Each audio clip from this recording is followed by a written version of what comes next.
ಶಿರಸಿಯ ಟಿಆರ್ಸಿ bank ಹಾಲ್ನಲ್ಲಿ ನಾದಾನುಸಂಧಾನಂ trust ಹಾಗೂ ತ್ರಯೀ ಕಲಾ ಸಂಸ್ಥೆಯ ಸಹಯೋಗದಲ್ಲಿ ಆಯೋಜಿಸಿದ್ದ ನಾದೋಪಾಸನಂ 3ನೇ ವರ್ಷದ ಸಂಗೀತೋತ್ಸವವು ಪ್ರಶಂಸೆಗೆ ಪಾತ್ರವಾಯಿತು.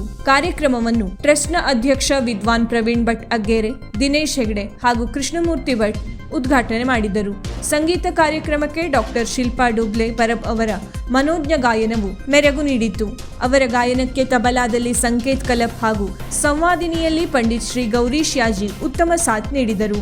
ಸಂಗೀತ ಕಚೇರಿಯ ನಂತರ ನಡೆದ ಸಭಾ ಕಾರ್ಯಕ್ರಮದಲ್ಲಿ ಯೋಗ ಹಾಗೂ ಸಂಗೀತ ಕ್ಷೇತ್ರದ ಸಾಧಕರಿಗೆ ಸನ್ಮಾನ ಕಾರ್ಯಕ್ರಮ ನೆರವೇರಿತು.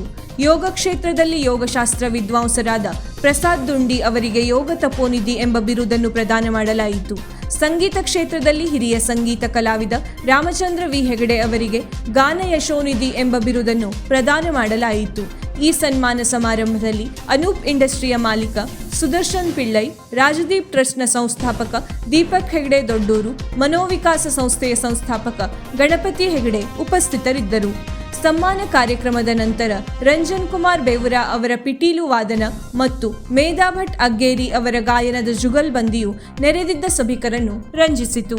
ಇವರಿಗೆ ತಬಲಾದಲ್ಲಿ ತಮ್ಮ ಚಾಪು ಮೂಡಿಸಿದ ಪಂಡಿತ್ ಗೋಪಾಲಕೃಷ್ಣ ಹೆಗಡೆ ಕಲ್ಬಾಗ್ ಹಾಗೂ ಸಂವಾದಿನಿಯಲ್ಲಿ ಪ್ರಕಾಶ್ ಹೆಗಡೆ ಯಡಳ್ಳಿ ಸಹಕರಿಸಿದರು. ತಂಬೂರದಲ್ಲಿ ಸುವರ್ಣ ಹೆಗಡೆ, ಪೂಜಿತಾ ಹೆಗಡೆ ಹಾಗೂ ಅನಂತಮೂರ್ತಿ ಹೆಗಡೆ ಅತ್ಯುತ್ತಮವಾಗಿ ಸಹಕರಿಸಿದರು. ಕಾರ್ಯಕ್ರಮದ ಕೊನೆಯಲ್ಲಿ ರಿಂಪಾ ಶಿವ ಅವರು ಪ್ರಸ್ತುತಪಡಿಸಿದ ತಬಲಾ ಸೋಲೋ ವಾದನವು ಜನಮೆಚ್ಚುಗೆಗೆ ಪಾತ್ರವಾಯಿತು. ಕಾರ್ಯಕ್ರಮವನ್ನು ಡಾಕ್ಟರ್ ನಾರಾಯಣ್ ಹೆಗಡೆ ಹಾಗೂ ರೂಪಾ ಹೆಗಡೆ ನಿರೂಪಿಸಿದರು. ಮನೋಜ್ ಭಟ್ ವಂದಿಸಿದರು.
ವೀಕ್ಷಕ ಮಹಾಪ್ರಭುಗಳೇ, ನಮ್ಮ ಚಾನಲ್ ಅನ್ನು ಸಬ್ಸ್ಕ್ರೈಬ್ ಮಾಡಿ, ಶೇರ್ ಮಾಡಿ, ಪ್ರೋತ್ಸಾಹಿಸಿ.